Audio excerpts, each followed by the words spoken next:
بلوچستان کے شہر تربت میں ڈپٹی کمشنر کیچ کی ہدایات پر اسسٹنٹ کمشنر عقیل کریم نے تربت میں مہنگائی کے جن کو قابو کرنے کے لیے چھاپوں اور چیکنگ کا سلسلہ جاری رکھا ہے۔ گزشتہ روز متعدد مرغ فروش اور دکانداروں کو گرفتار کر کے جرمانہ کیا گیا۔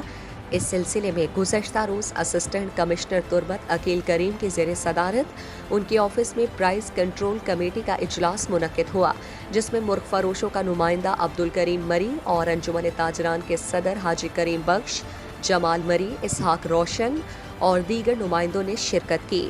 اجلاس میں مہنگائی کی حالیہ لہر پر بات چیت کی گئی کہ عید الفطر کے بعد ملک بھر میں مرغ اور سامان مہنگا ہو گیا تھا، جس کی وجہ سے تربت میں بھی مہنگائی بڑھ گئی تھی۔ اے سی نے کہا کہ عوام کی مشکلات اور شکایات کو مد نظر رکھ کر مجبوراً سخت کارروائی کرنا پڑی، کیونکہ زیادہ منافع کی آڑ میں غریب طبقہ 2 وقت کی روٹی کے لیے پریشان تھا۔ چونکہ مرغ کا گوشت ملک بھر کی بڑی منڈیوں میں مہنگا فروخت کیا جا رہا ہے، لیکن اب تربت میں 800 سے کم کر کے 600 روپے میں مرغی کا گوشت فروخت کرنے کی ہدایات دی گئی۔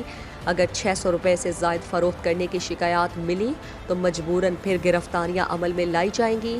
اجلاس کے دوران تاجران نے اے سی کو بتایا کہ جوسک ایریا میں ڈپو اور زمیات گاڑیوں میں مسلسل آگ لگنے اور لوگوں کے جھلسنے کے واقعات رونما ہو رہے ہیں۔ تدارک کے لیے جوسک، ناصر آباد، ڈی بلوچ چوک اور مند میں فائر بریگیڈ کے اسٹیشن کھولے جائیں تاکہ بروقت انسانی جان و مال کو محفوظ بنایا جا سکے۔ دلچسپ معلومات اور خبروں سے آگاہ ہونے کے لیے Gedrosia point Facebook page, Instagram, Twitter کو فالو اور یوٹیوب چینل کو سبسکرائب کریں۔ بیل آئیکن بٹن دبانا نہ بھولیں تاکہ مکران سمیت بلوچستان کی خبروں سے جڑے رہیں۔